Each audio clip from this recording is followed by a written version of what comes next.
Aujourd'hui, on se lance dans le fameux gros morceau dont je parlais dans la dernière vidéo de ce coin, avec le manga coréen, un manhwa donc, Killing Stalking de Kogi, sorti en France le 27 novembre 2020 chez Taifu, après quelques reports. J'ai précisé dans le titre de la vidéo qu'il s'agit d'un yaoi, car quoi qu'on en dise, l'œuvre traite d'une relation charnelle entre hommes, même si cette relation est bien glauque et pas du tout romantique. Je tenais quand même à mettre un avertissement pour les personnes ne souhaitant pas lire ce genre d'histoire. Cette précision étant faite, commençons.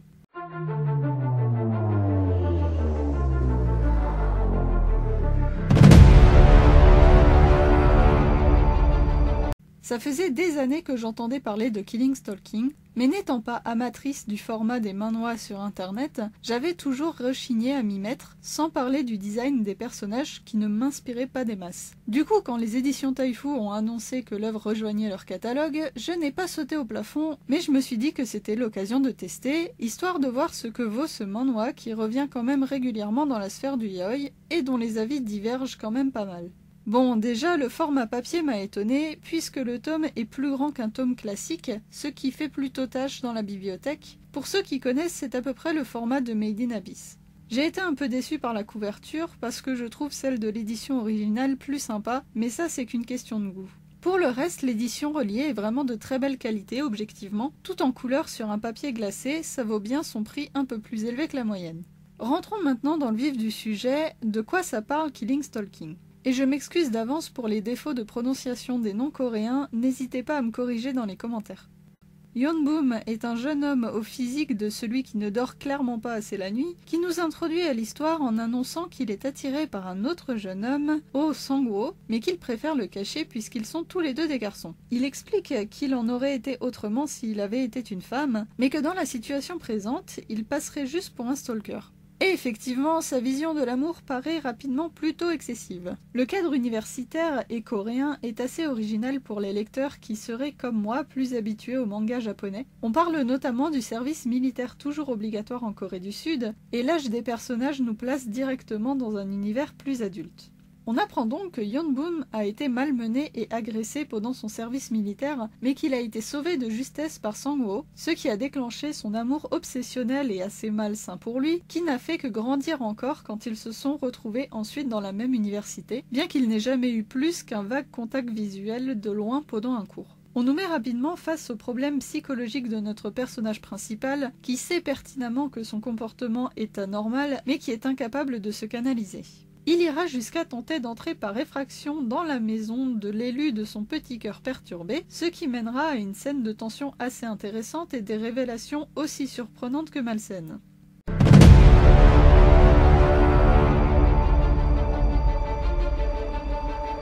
En voulant faire sa petite affaire dans le lit de Sang-woo pendant que celui-ci est absent, Yeonbum va être attiré par un bruit venant de la cave de la maison, pourtant censée être vide. La curiosité étant son vilain défaut, il va descendre jeter un œil et il y trouvera une femme nue, attachée et battue, qu'il n'aura pas le temps d'aider puisque c'est évidemment ce moment que choisit Sang-woo pour rentrer chez lui et trouver l'intrus dans son jardin secret, prouvant que finalement Yeonbum n'était clairement pas le plus dérangé des deux. Pendant que les deux instables se battent dans la cave, on en apprend plus sur le passé sombre de Sang-woo, qui par une chance scénaristique incroyable est proche d'un policier qui a enquêté sur le meurtre irrésolu de ses parents 3 ans plus tôt et le pense plus blanc que neige, le défendant même contre les accusations de son collègue suspicieux, comme c'est pratique. Maintenant qu'on sait que Sang-woo ne sera pas dérangé dans son ignoble passe-temps, on va assister au calvaire de Yeonbum, à présent prisonnier de la cave de son crush, comme l'était la jeune fille qu'il avait trouvée séquestrée un peu plus tôt.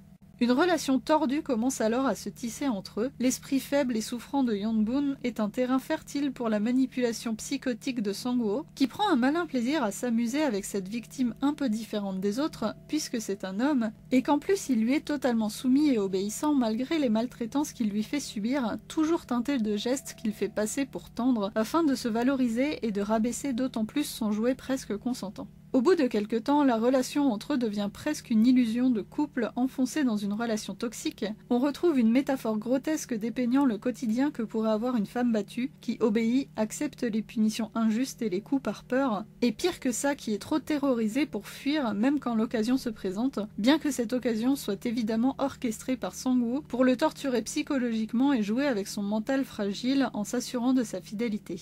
La fin du tome nous laisse sur une scène de tension qui nous fait bien sentir que malgré le sursaut de volonté de Yeonbum, il n'y a aucun échappatoire pour lui, et en même temps il reste un doute. Est-ce qu'il est vraiment condamné ou arrivera-t-il à tourner cette relation tordue à son avantage pour sauver sa vie?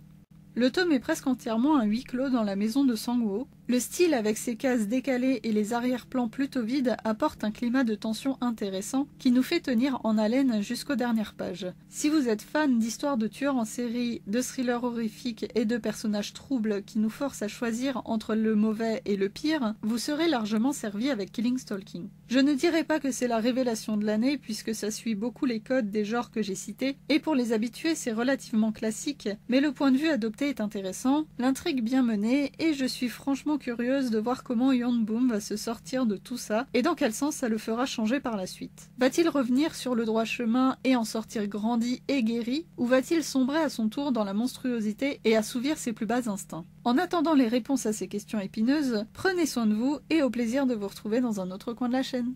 Est-ce que j'ai bien acheté la suite d'un manga coréen qui n'intéresse que mon propre cerveau tordu et je vais en faire profiter toute ma mini-communauté qui n'a rien demandé? Oui! Killing Stalking, tome 2.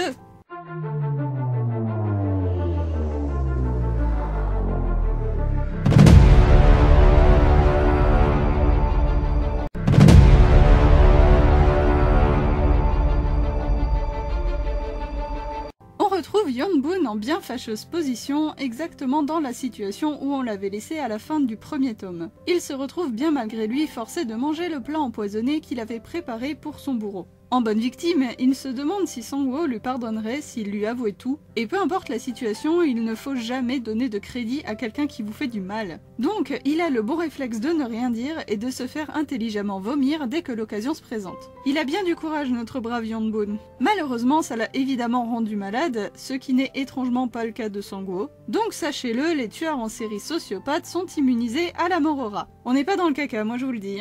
On apprend ou réapprend que le père de Sang-woo était un homme violent avec sa mère et lui, et on se rend bien compte qu'il reproduit exactement le schéma paternel. C'est quelque chose d'assez classique, en général soit on imite les traumatismes qu'on a vécus, soit on s'en détourne complètement en faisant l'inverse. Et heureusement pour l'humanité, la seconde option arrive plus souvent que la première.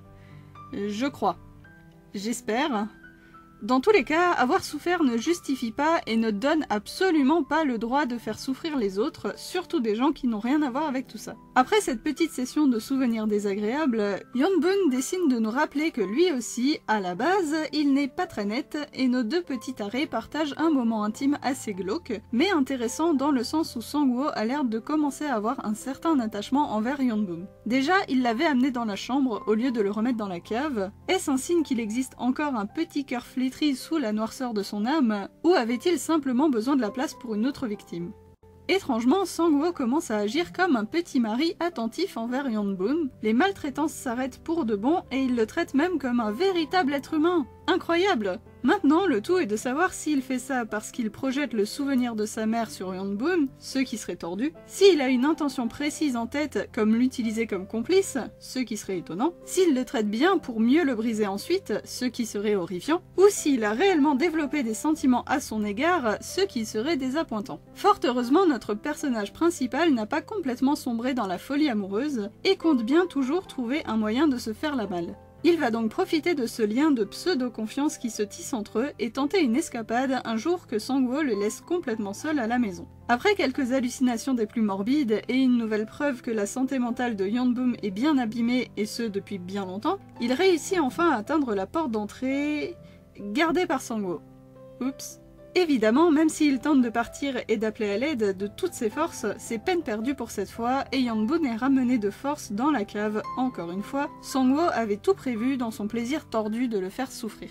La séance de torture qui s'ensuit est assez étrange, la psychologie des personnages est vraiment détraquée et ça se voit, pour l'un comme pour l'autre. Yeonbum appelle à l'aide son propre tortionnaire, essayant sans doute de réveiller ce côté affectueux que Sang-woo avait depuis quelque temps, et celui-ci est complètement déboussolé par l'attitude étrange de sa victime. D'ailleurs, je ne remercie pas la personne qui s'est occupée de la censure, le mini Sang-woo de Sang-woo ressemble à un des sabres laser d'Ahsoka, ça m'a bien sorti de la scène sur le moment. Donc, après avoir fait joujou avec son sabre, Sang-woo ne tue pas Yeonbum, sinon l'histoire s'arrêterait là, et décide plutôt de ramener une nouvelle victime dans sa cave, un homme cette fois. Un vieux dégueu trouvé dans un bar gay. Et c'est cette fois une séance de torture psychologique qui débute. La partie de cartes n'était pas super palpitante parce que c'était évident que Sang-woo allait faire un sale coup à sa victime préférée, mais il n'empêche que le tome finit encore une fois sur un sacré moment de tension. À ce stade, je ne saurais même pas imaginer comment Yeon-bun va réagir. Il a eu plusieurs sursauts de bravoure, mais est-ce qu'il va oser se rebeller cette fois? Est-ce qu'il va changer la donne et tenter de prendre un peu le contrôle, ou est-ce qu'il va encore se laisser balader par Sang-woo? En attendant de le savoir, prenez soin de vous et au plaisir de vous retrouver dans un autre coin de la chaîne. Vous aviez hâte de connaître la finalité de cette angoissante partie de cartes où Sang-woo joue sans vergogne avec la vie et surtout le mental en miettes de Yeon-bun? Moi oui, du coup on va parler du tome 3 de Killing Stalking.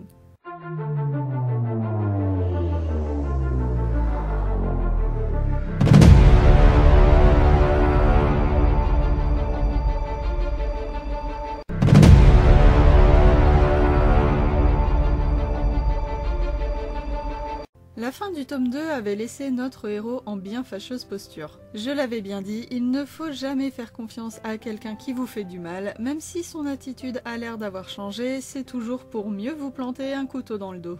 Et dans le cas de Sang-woo, ça peut malheureusement se révéler littéral.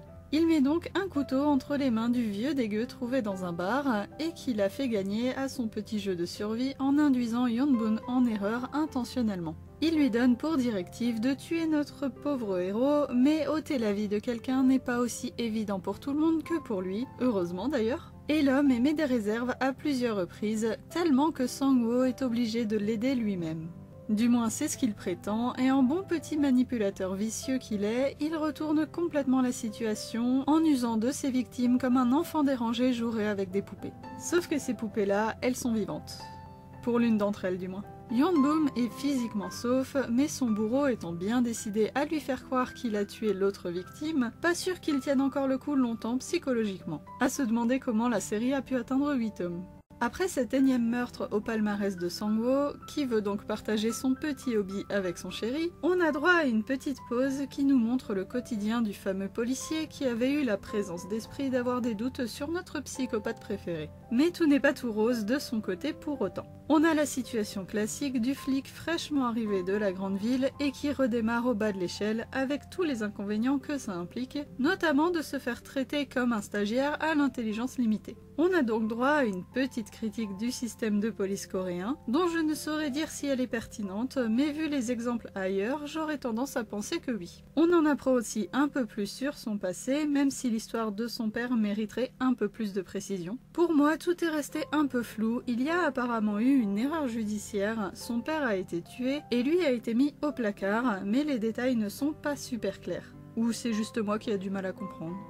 En tout cas, notre brave policier est ensuite embarqué dans une étrange histoire pendant une de ses rondes. Il intervient sur un léger accrochage entre deux automobilistes, dont un lui paraît particulièrement étrange et semble même vouloir passer sous le radar de la police. Notre super flic s'en l'embrouille et décide donc de prendre la carte mémoire de la dashcam ou boîte noire de son véhicule. Et c'est un coup de génie car les vidéos contenues dans la boîte noire montrent qu'il s'agissait en fait de la voiture de Sang-woo et qu'en plus elle avait enregistré toute la tentative d'évasion de Yeon-bun du volume précédent. Est-ce enfin la lumière au bout du tunnel pour notre héros, ou ce policier dont le nom ne me revient décidément pas va-t-il se retrouver à son tour en fâcheuse position entre les jeux tordus du tueur et son collègue policier qui est du côté de Sang-woo?